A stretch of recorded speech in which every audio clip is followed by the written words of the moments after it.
L'info éco avec Capital.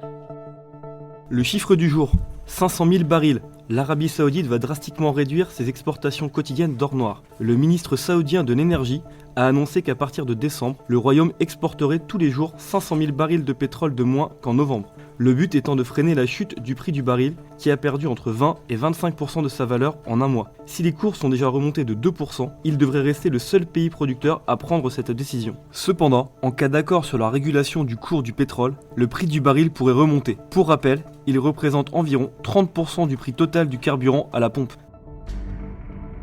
Le coup de gueule du jour est poussé par les médecins homéopathes. En effet, le gouvernement vient de demander à la Haute Autorité de Santé d'évaluer l'efficacité de l'homéopathie et le bien fondé de son remboursement. Selon le docteur Gérald Kierzek, interrogé sur Europe 1, l'homéopathie permettrait de mieux prendre en charge les malades et leur serait bénéfique. D'après les laboratoires Boiron, leader mondial de l'homéopathie, elle est un outil qui aide certains patients à supporter d'autres traitements plus lourds. Pour rappel, 77% des Français ont recours à l'homéopathie d'après une étude Ipsos.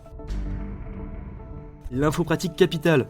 L'État prépare un service public en ligne, Histovec. Actuellement disponible en version bêta, il permet de retracer l'historique d'un véhicule d'occasion. Par exemple, il donne la date de première immatriculation, le nombre de propriétaires précédents, les antécédents de sinistres, ou encore les éventuelles déclarations de vol. Pour obtenir cette fiche, il faudra envoyer une demande au vendeur. Le but du gouvernement est de lutter contre les arnaques dans le marché de l'occasion, qui représente quelques 5,7 millions de ventes chaque année.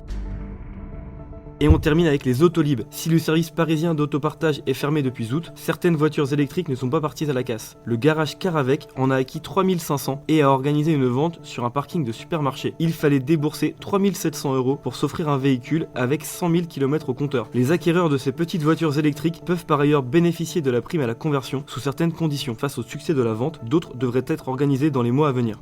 C'était l'info éco avec Capital.